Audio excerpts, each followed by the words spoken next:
아름다운 찬양과 또한 가족이 함께 부르는 성가대 가운데 하나님이 기뻐 받으실 줄 믿습니다. 또한 우리 마음과 영혼 가운데 큰 선물이 된 줄 믿습니다. 우리 부모님과 같이 찬양했던 찬양팀 그리고 우리 성가대를 위해서 감사의 박수 쳐주시면 감사하겠습니다. 네, 감사합니다. 네, 무엇보다도 2주 만에 다시 스테이지에 섰던 우리 어린아이들 모습 기억하십니까? 근데 오늘은 2주 전과 뚜렷한 차이점을 좀 느꼈습니다. 여러분이 느끼셨는지 모르겠습니다. 저는 맨 앞에 앉아서 좀 느꼈는데 그게 뭐냐면 우리 어린아이들이 상당히 안정감이 있어요. 왜 그럴까요? 부모님과 함께 하기 때문에, 또한 부모님이 모범이 되어 주시기 때문에 무엇을 하든 용기가 있는 거죠. 안정감이 있게 자신의 역할을 수행하는 모습을 보게 됩니다. 이것이야말로 우리가 남겨줄 수 있는 가장 큰 유산이라고 믿습니다. 우리 대학교의 모든 자녀들을 주님의 이름으로 축복합니다. 또한 우리 대학교의 모든 부모님들을 축복합니다. 그 부모와 자녀와 공동체, 가족 공동체 안에 하나님의 은혜와 하나님의 나라가 충만하게 임하실 간절히 축원합니다. 네, 그것이 오늘 우리가 누릴 수 있는 또한 기대할 수 있는 소망이며 축복인 줄 믿습니다.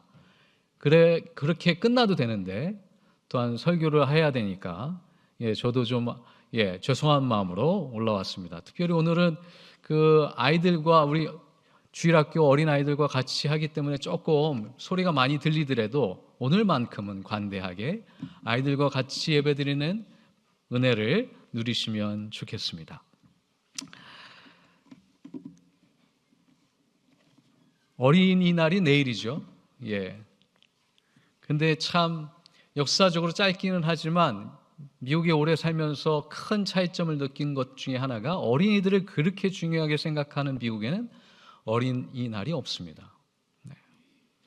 어린이에 대한 강력한 법과 규제를 통하여서 어린이들을 많이 보호하는 장치들은 되어 있지만 어린이날은 없습니다. 근데 반면으로 우리는 어린이날이 있음에도 불구하고 어린이들이 우리 사회에 얼마만큼 주인공이 되어 있는지, 어린이의 가치가 우리의 사회에 얼마만큼 공유되고 있는지는 돌아볼 때인 것 같습니다. 그래서 가정의 주일 어린이날을 맞이하여서 어린이의 모습, 우리 모두는 어린이였습니다. 그 어린이의 모습들을 보면서 우리 자신을 잠시 돌아보는 시간을 갖고자 합니다. 어린이에 관한, 가족에 관한 TV 프로그램들이 여전히 많이 진행되고 있는 것 같습니다. 우리 아이가 달라졌어요 라고 하는 프로그램 기억나시는지 모르겠는데요. 또한 요즘은 금쪽이 상담소 얘기를 많이 하더라고요. 아이들의 어려운 문제, 양육 문제 속에서 어려움을 해결하고 싶어서 프로그램에 나온 부모와 가족들의 모습이 매주 나옵니다.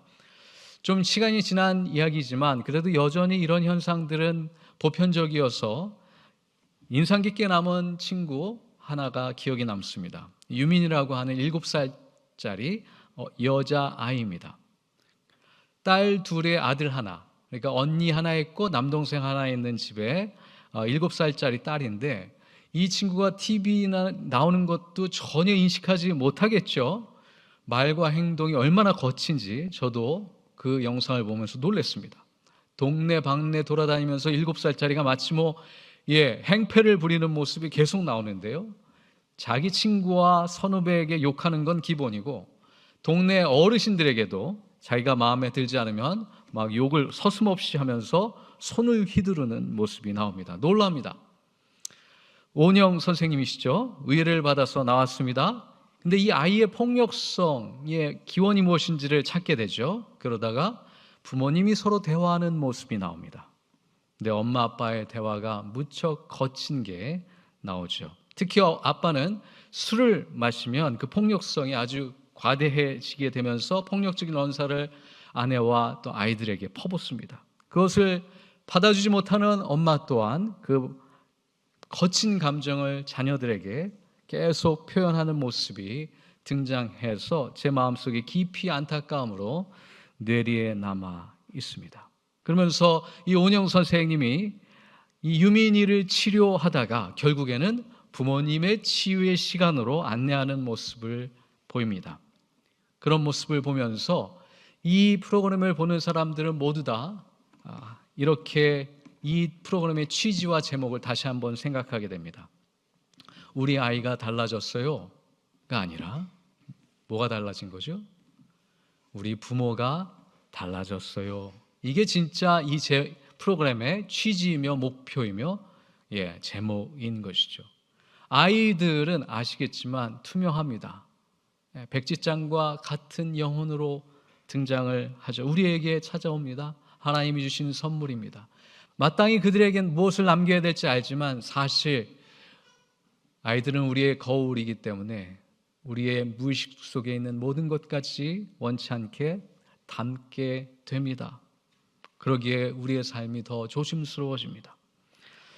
이렇게 아이들을 향한 어른들의 어뷰즈가 통계적으로도 나왔는데 좀 오래된 통계임에도 불구하고 여전히 이와 유사한 현상들이 우리 사회에도 많이 흔하게 등장합니다. 아이들을 향한 가장 큰 문제가 뭐라고 생각하시나요? 사회적으로는 무관심과 돌봄의 부재, 방치된 아이들, 이게 78%라는 겁니다. 그리고 육체적인 억압, 어뷰즈, 섹슈얼 어뷰즈가 18%와 9%에 해당되고요. 심리적인 어뷰즈도 8%까지 나오게 되어 있습니다. 이렇듯 아이들은 자신들을 모르게 부모님으로부터 혹은 사회로부터 어른들로부터 여전히 방치되거나 그들의 성장에 있어서 마땅히 필요한 보호와 돌봄의 자원들을 충분히 받지 못하고 있죠. 그런 반면 심리학자 데이비드 엘킨트라고 하는 분이 쓰신 책이 있습니다. The Hurried Child, 재촉받는 아이들이라고 하는 책에 보시면 아이들이 자신의 육체적인 물리적인 성장의 속도보다 부모님이 제공하고 있는 양육의 환경이 너무 빨라서 이 속도를 맞추지 못하여 아이들의 마음과 영혼이 건강하게 성장하지 못한다는 취지로 얘기합니다. 그래서 부제가 Growing up too fast, too soon입니다. 아직 준비도 안 된 아이에게 너무 과대한 걸 기대하고 요구한다는 것이죠. 그것이 오히려 아이들의 건강을, 정신적인, 육체적인, 심리적인 건강을 해친다는 겁니다. 선행학습이라는 거 들어보셨죠? 저희 감사하게도 저희 때는 없었던 것 같습니다. 근데 요즘 아이들 공부하는 내용을 들어보면 놀랍게도 초등학교 5, 6학년이 되면 중학교를 넘어서 고등학교까지 공부를 하는 걸 듣게 됩니다. 중학교 들어가면 거의 고등학교까지 학습을 다 마쳤다는 것이죠. 그리고 나서 계속 반복된 학습을 통하여 자신들의 원하는 점수를 끌어올리는 거죠. 여러분, 선행학습을 통하여 우리가 원하는 학점을 얻을 수는 있습니다. 그러나 아이의 전인적이고 통합적인 건강을 추구한다고 할 때 영적인 성장과 성숙을 생각하는 우리의 입장에 있어서 아이들이 진심으로 건강하게 영적인 존재로 성장하고 있는지에 대해서는 오늘 우리가 참회하며 돌아봐야 될 게 아닌가 싶습니다. 요즘 아이들 정말 성장이 남다릅니다. 어떤 면에 있어서요? 육체적으로 몸에 아주 큰 성장의 모습을 보입니다. 근데 그들의 인격이, 그들의 내면이 그들의 육체적인 성장만큼이나 따라오고 있는지에 대해서는 의구심이 많이 듭니다. 성장은 있는데 성숙은 없는 게 아닐까? 없는 게 아니라 혹시 반비례가 돼서 마음이, 영혼이, 내면이 더 작아지는 것은 아닐까? 두렵고 염려가 됩니다. 왜 이렇게 됐을까요? 우리가 다 짐작하듯이 아마 원인도 잘 파악이 될 거라고 생각합니다. 아이들의 마음과 영혼이 왜 육체적인 성장만큼이나 따라가 주지 못하고 성숙하지 못하느냐?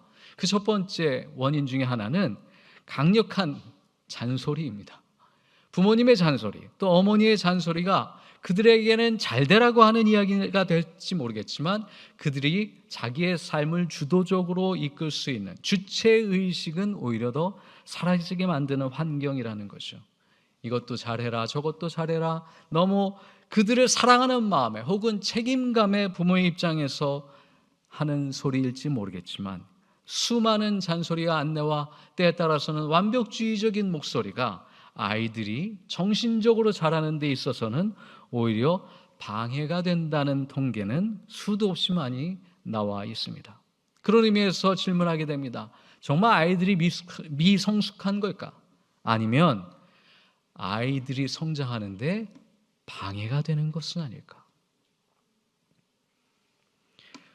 오늘 본문에 보시면 어린아이의 특징을 정확하게 얘기하고 있습니다. 깨닫는 것이 어린아이와 같다고 얘기했을 때 그 어린아이의 모습을 버렸다라고 바울은 선포합니다. 그럼 어린아이는 어떤 모습이었을까요? 부분적으로 한다고 하죠. 그렇죠. 첫 번째 특징은 부분적인 것에 집착하고 전체를 보는 모습은 부족합니다. 통합적이고 종합적인 사고와 인식을 하기 어렵죠. 쉽게 얘기하자면 나무는 볼 수 있는데 숲은 볼 수 없습니다. 그렇기 때문에 작은 것에 집착하게 되죠. 부분적인 것을 면밀하게 자세하게 보는 게 어린 아이들의 특징입니다. 그러다 보니까 또한 어릴 때부터 자기 중심적으로 커올 수밖에 없었죠. 이것은 심리학적으로 또한 의식의 수준에 있어서 마땅히 우리 모두가 거쳐갔던 성장의 단계였습니다. 태어나자마자 아이들은 세상의 중심이 자기였습니다. 성장한다는 것은 무의식의 세계에서 의식으로 넘어오면서 내 인생의 중심이 나가 아니라 타자와 어떻게 같이 공유하면서 더불어 살 수 있는지를 고민하게 되는 것이 성장의 과업입니다.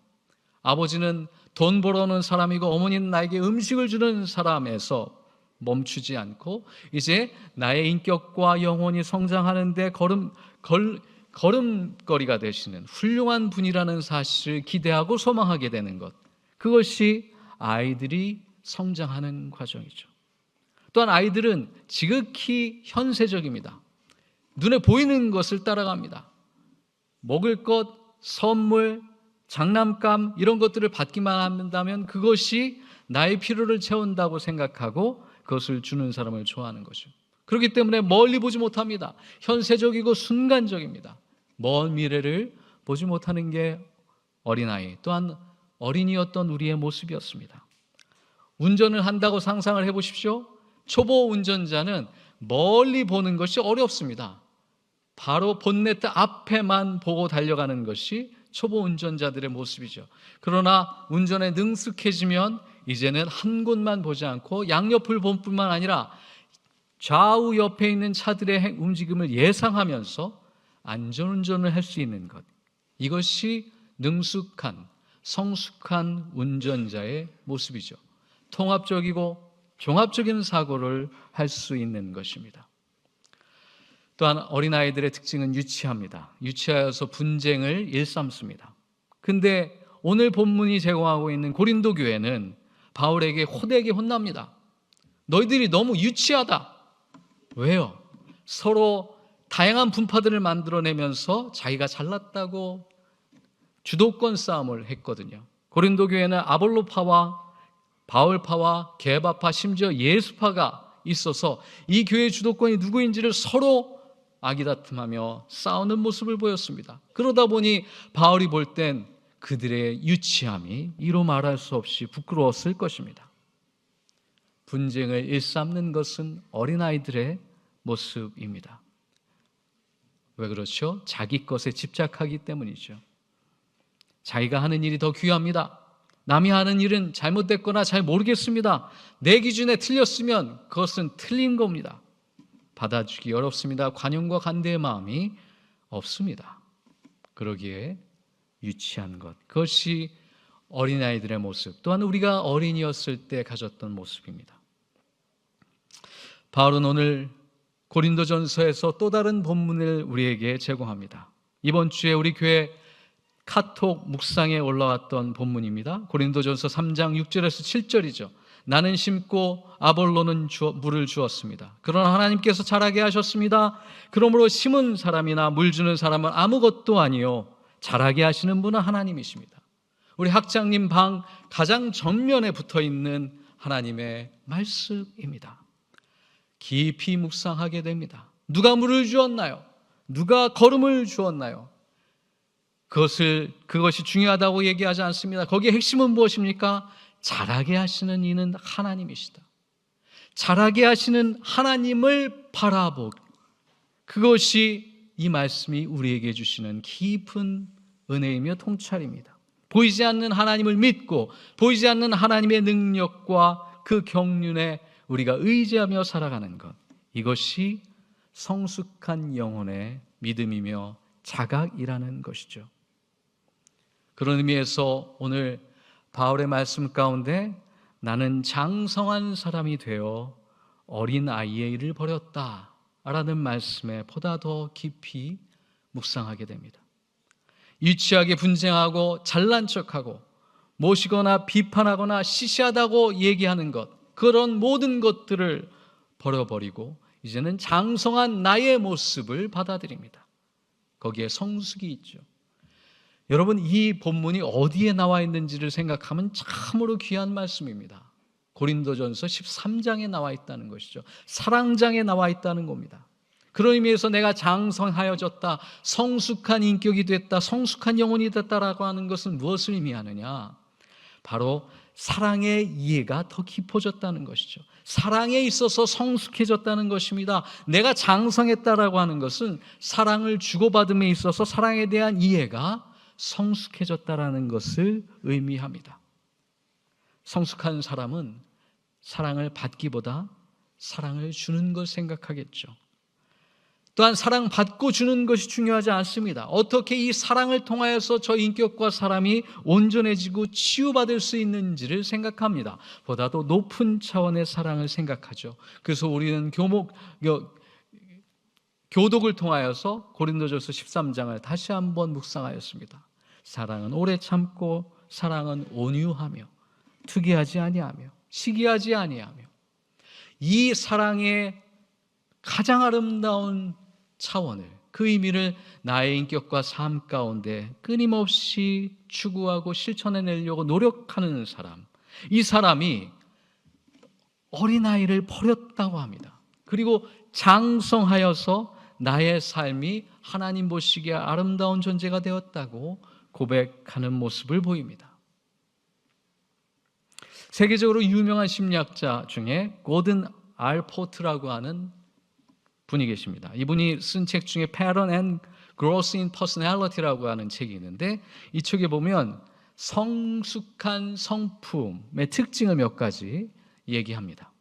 성숙한 사람의 성품은 어떤 모습을 가지고 있느냐? 첫 번째는 성숙함이란 자아감의 확대를 의미합니다. 나라는 존재는 나의 육체적인 것에서 멈추지 않고 나는 나가 아니라 타인에 의해서 수치작하여 그들과 함께 공존하면서 커왔고 성장하고 이만큼 성공했다라는 고백을 하는 것이죠. 내 부모가 있고, 부모가 있어 내가 있고, 형과 누나가 있어 내가 있고, 동생이 있어서 내가 있다라고 하는 이 존재의 인식이 점점 커져가는 사람이 성숙한 자라는 것이죠. 그런 의미에서, 넓은 의미에서의 나 자신을 생각합니다. 수신제가 치국평천하라는 것이 떠올라지는 그런 지점이죠. 처음에는 나를 수신하였지만 결국에는 타인을 수신하면서 타인의 잘됨과 성공을 빌면서 내가 때에 따라서는 조금 손해를 본다 할지라도 그들이 이루어온 방식으로 가정과 사회와 공동체가 성장하는 방식으로 나 자신의 삶을 선택하는 사람, 그 사람이 큰 사람이죠. 그 사람이 성숙한 사람이라는 겁니다. 두 번째, 성숙한 사람의 특징은 정서적인 안정감을 가지고 있습니다. 자기 자신을 있는 그대로 수용할 수 있기 때문에 그렇습니다. 우리가 불안하고 두려운 이유는 주변의 수많은 위험 요인들을 너무 직감하거나 너무 크게 느끼기 때문입니다. 그런데 이렇게 성숙한 사람들은 주변에서 일어난 일들에 대해서 쉽게 요동하지 않습니다. 쉽게 불안해하거나 쉽게 두려워하지 않습니다. 쉽게 화를 품지도 않게 됩니다. 왜요? 내가 모르는 것이 있다 할지라도 그 안에 숨어있는 또 다른 원인과 또한 상황이 있다는 사실을 너그러운 마음으로 늘 볼 수 있기 때문이죠. 세 번째, 성숙한 사람의 특징은 현실 인식이 정확하다는 겁니다. 긍정적이라고 합니다. 순간을 보지 않기 때문에 다음 스텝에 나는 모르지만 뭔가 긍정적이고 건설적인 것이 있다라는 믿음과 경험이 있기 때문에 현실을 정확하게 인식할지라도 긍정적으로 볼 수 있게 된다는 거죠. 이런 분들은 메타인지가 뛰어나다고 합니다. 메타인지 들어보셨죠? 요즘 학생들을 가르칠 때도 이 메타인지를 추구합니다. 나 자신을 객관적으로 볼 수 있도록 안내하는 학습법. 내가 나를 객관적으로 볼 수 있을 때 쉽게 교만해지거나 쉽게 촐랑거리거나 쉽게 결단하지 않게 된다는 것이죠. 그런 의미에서 가장 큰 성숙한 사람의 특징은 하나의 일관된 세계관과 가치관을 가지며 인생관을 가지면서 일관된 방향으로 삶을 추구한다고 얘기합니다. 하나의 휘청이거나 두 번째에 유혹당하지 않고 내게 주어진 삶의 사명과 소명 따라서 우직하게 삶의 목표와 방향을 실천해 나가는 사람, 이 사람이 성숙한 사람이다 라고 안내하고 있습니다. 한때 어린이였던 우리는 지금 진정한 어른이, 진정한 부모가 되고 있습니까? 장성한 사람이 되어서 어린 아이의 일을 버렸노라. 장성한 사람의 뜻을 다시 한번 생각하게 됩니다. 여러분, 우리가 이렇게 성숙한 사람이 되기 위하여서 필연적으로 주시는 인생의 과목들이 있습니다. 그냥 평온하고 아니라고 평온한 일상이 가득 차일 삶은 결단코 장성했다, 성숙했다라고 얘기할 수 없는 삶의 과목들이 있습니다. 비바람을 많이 맞은 나무가 튼튼한 나무가 됩니다. 사람도 인격도 많은 환난과 시련을 겪으면서 그 인격이 높은 수준으로 성숙해지는 것을 우리는 압니다. 그렇습니다. 시련과 역경과 고난은 우리를 큰 사람으로, 장성한 사람으로 만들고자 하시는 하나님의 교육과 과목, 성령님의 인도하심 중에 하나라는 사실입니다. 그것을 겸허히 수용하고 받아들일 때 우리는 한때 어린이였지만 그러나 이제는 장성하여서 성숙한 인격이 될 수 있는 줄 믿습니다. 그것이 고린도전서 13장 사랑장에서 우리가 어린 아이였다가 부분적으로 알았던 부분들을 이젠 벗어버리고 온전하게 통합적으로 일관된 가치관과 세계관을 추구할 수 있는 성숙한 인격이 될 수 있는 통로임을 하나님은 오늘 우리에게 말씀해 주고 계십니다. 누구를 통하여서요? 우리 어린아이들을 통하여서, 우리 자녀들을 통하여서 아직까지 우리의 돌봄과 사랑과 또한 끊임없는 헌신과 수고로움을 기대하고 소망하는 우리 자녀들을 통하여 우리에게 다시금 하나님은 우리의 부모됨, 우리의 어른됨을 거룩하게 하십니다. 신성하게 하십니다. 이제는 어린아이 때를 벗어버리고 사랑의 신비를 깨달은 자로서 사랑 안에서 풍성한 인격을 나 중심적인 세계관에서 벗어나 하나님 중심적인 세계관 속에서 성장하고 성숙한 인격이 되도록 초대하고 계십니다. 자, 이제 어린아이의 일을 버리십시다. 십자가의 사랑, 그 놀라운 사랑과 은혜를 깊이 묵상하면서 그 인격이 우리의 인격을 성숙하게 하시는 그런 거룩한 영적인 여정으로 하나님의 초대를 받으며 감사한 마음으로 따라가는 거룩하고 복된 우리 가정들, 우리 어린이들 또한 부모님들 되시기를 간절히 축원합니다. 주신 말씀 생각하며 잠시 거듭의 기도 드립니다.